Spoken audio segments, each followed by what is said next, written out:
Hello students, welcome to my class on YouTube. और आज हम पढ़ेंगे heat budget of the earth. पिछले लेक्चर में हम पढ़ चुके हैं कि हमारी जो पृथ्वी है उसको ऊष्मा या ऊर्जा कहाँ से प्राप्त होती है। तो उसका एकमात्र सोर्स क्या है? सन, सूर्य से एनर्जी प्राप्त होती है पृथ्वी को।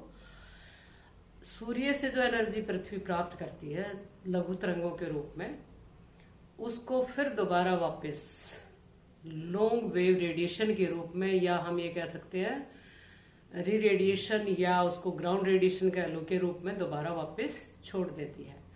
तो पृथ्वी जितनी ऊष्मा पृथ्वी से ग्रहण करती है, रिसीव करती है, उतनी ही वापस छोड़ देती है।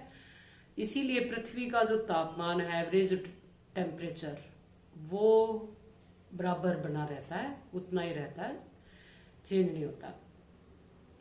और अगर हम ये कहें कि पृथ्वी जितनी ऊष्मा प्राप्त करती है उसका, और पृथ्वी जो वापस छोड़ देती है उसका अगर एक अकाउंट हम कहें, बनाए, तो उसी को क्या कहेंगे? उसका जो लेन देन है पृथ्वी का, उसको बजट कहेंगे। जैसे हम भी बजट बनाते हैं कि मेरी इतनी इनकम, इतना मेरा खर्चा और इतना बैलेंस, तो ये बजट होता है हमारा। इसी तरह से पृथ्वी का भी बजट होता है। पृथ्वी जितनी ऊष्मा ग्रहण करती है उतनी ऊष्मा वापस छोड़ देती है। अब हम बात करते हैं कि पृथ्वी जो ऊष्मा ग्रहण करती है वो किस तरह से पृथ्वी तक पहुंचती है। हम पढ़ चुके हैं कि सूर्य से जितनी एनर्जी रेडिएट होती है, जिसको सौर विकिरण कहा जाता है, सोलर रेडिएशन कहा जाता है, उसका 1/2 अरबवां भाग पृथ्वी तक पहुंचता है। और पृथ्वी तक पहुंचने का मतलब क्या है? वायुमंडल की जो अपर लिमिट है, ऊपरी सीमा है, वहां तक पहुंचता है वो। और हम ये भी पढ़ चुके हैं कि वो कितनी ऊष्मा पहुंचती है प्रति मिनट? 1.94 कैलोरी प्रति मिनट 1 सेंटीमीटर स्क्वायर एरिया के ऊपर पहुंचती रहती है, जिसको सोलर कांस्टेंट कहते हैं। लेकिन जितनी वायुमंडल की ऊपरी सीमा पर एनर्जी पहुंचती है वो भी सारी की सारी अर्थ सरफेस तक नहीं पहुंच पाती, उसको रिसीव नहीं करती अर्थ। इस ऊष्मा को अगर ये मान ले कि ये हमारे लिए 100% या 100 यूनिट ऊष्मा है, क्योंकि इसमें से तो हमारे को पृथ्वी तक मिलनी है, तो इसमें से भी 35 इकाई ऊष्मा, 35 यूनिट या 35% कह सकते हो तुम, बिना पृथ्वी तक पहुंचे, बिना पृथ्वी को गर्म किए वापस अंतरिक्ष में चली जाती है। इसको पृथ्वी का एल्बिडो कहा जाता है। और ये कैसे कैसे जाती है वापस?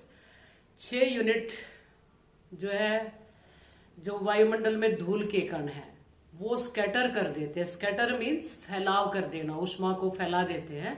तो कुछ पृथ्वी तक जाती है, कुछ वापस वायुमंडल में चली जाती है स्कैटरिंग के द्वारा। और 27 यूनिट जो है, जो क्लाउड्स हैं वायुमंडल में, वो वापस रिफ्लेक्ट कर देते हैं ऊष्मा को, तो वो भी अंतरिक्ष में चली गई। 2 यूनिट ऊष्मा पृथ्वी तक गई, लेकिन पृथ्वी को गर्म किए बिना ही, जो वहां पे बर्फ जमी हुई है, जो ग्लेशियर्स हैं, उनसे टकराकर रिफ्लेक्ट होके अंतरिक्ष में चली गई। तो टोटल 6 + 27 + 2 यानी 35 यूनिट ऊष्मा जो है बिना पृथ्वी को गर्म किए, बिना वायुमंडल को गर्म किए वापस कहाँ चली गई? अंतरिक्ष में चली गई। तो इसी को हम क्या कहेंगे? पृथ्वी का एल्बिडो। अब इसमें से बची 65 यूनिट ऊष्मा। उस 65 यूनिट ऊष्मा का क्या हिसाब किताब रहता है? उसमें से 14 यूनिट डायरेक्ट वायुमंडल सोख लेता है, यानी वायुमंडल गर्म हो जाता है उससे। और बाकी कितनी बची? 65 में से 51 यूनिट। 51 यूनिट जो है वो पृथ्वी तक पहुंचती है, उसको पृथ्वी ग्रहण करती है, उससे पृथ्वी गर्म होती है। लेकिन पृथ्वी दोबारा इस ऊष्मा को लंबी तरंगों के रूप में फिर दोबारा छोड़ देती है, लॉन्ग वेव रेडिएशन के रूप में। और पृथ्वी का अपना हिसाब बराबर हो जाता है, 51 इकाई ग्रहण की और 51 इकाई छोड़ दी। अब ये जो 51 इकाई है, इसका क्या हिसाब किताब रहता है? कैसे ये वायुमंडल में जाती है या अंतरिक्ष में जाती है, क्या इसका बनता है हिसाब किताब? इस ऊष्मा में से 6 इकाई ऊष्मा डायरेक्ट जो है कहाँ चली गई? अंतरिक्ष में चली जाती है।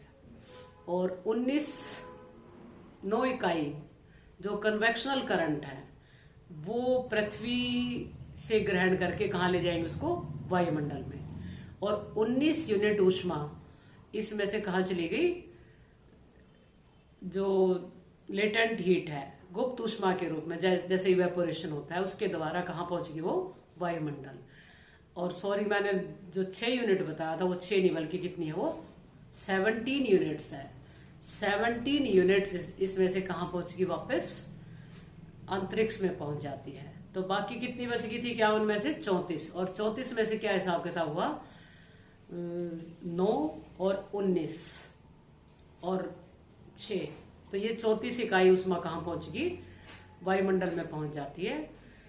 तो 34 तो पृथ्वी से वायुमंडल ने ग्रहण की, और 14 डायरेक्ट कहाँ से करी थी, सोलर रेडिएशन से। तो वायुमंडल में कितनी इकाई होगी, 48 इकाई।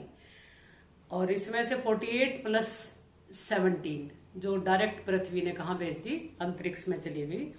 तो ये हमारा 65 यूनिट का जो है बराबर बैलेंस हो गया। और जो 48 यूनिट 48 यूनिट वायुमंडल ने ग्रहण की, उसको भी वायुमंडल फिर दोबारा वापस अंतरिक्ष में छोड़ देता है। तो वायुमंडल का हिसाब भी बराबर हो जाता है। तो लगातार कॉन्टिन्यूअसली ये प्रोसेस चलता रहता है, यानी ऊष्मा ग्रहण करता वायुमंडल पृथ्वी और इसको वापस अंतरिक्ष में भेज देता है। इसलिए वायुमंडल में गर्मी भी रहती है और वायुमंडल जो है बहुत ज्यादा गर्म भी नहीं हो पाता। जितनी ऊष्मा है वायुमंडल में वो कॉन्स्टेंटली बनी रहती है, और इसी की वजह से पृथ्वी के ऊपर जीवन चलता है। तो ये हुआ हमारा हीट बजट। इसके लिए 2 डायग्राम हम बनाएंगे। कौन कौन से, एक तो शॉर्ट वेव रेडिएशन का, कि शॉर्ट वेव रेडिएशन किस किस तरह से वायुमंडल की ऊपरी सीमा तक जो पहुंचा, उसमें से जो 35 यूनिट वापस चले गए अंतरिक्ष में, वो कैसे कैसे वापस गया। और जो 65 यूनिट है जिसने वायुमंडल को और पृथ्वी को गर्म किया, वो किस तरह से पृथ्वी और वायुमंडल तक पहुंचता है। और पृथ्वी तक जो 51 यूनिट पहुंची, वो पृथ्वी कैसे फिर रीरेडिएट करके कहाँ जाती है वो एनर्जी, और फिर 48 यूनिट वायुमंडल में पहुंच जाती है। तो 2 डायग्राम, एक शॉर्ट वेव रेडिएशन का और एक लॉन्ग वेव रेडिएशन का। तो ये हमारा कहलाएगा हीट बजट ऑफ द अर्थ। आज के लिए इतना ही काफी। अगले लेक्चर में हम पढ़ेंगे सूर्यताप को प्रभावित करने वाले कारक क्या है। कुछ भी पूछना हो इसमें से तो कमेंट करके पूछ सकते हो, या मेरे को फोन करके पूछ सकते हो।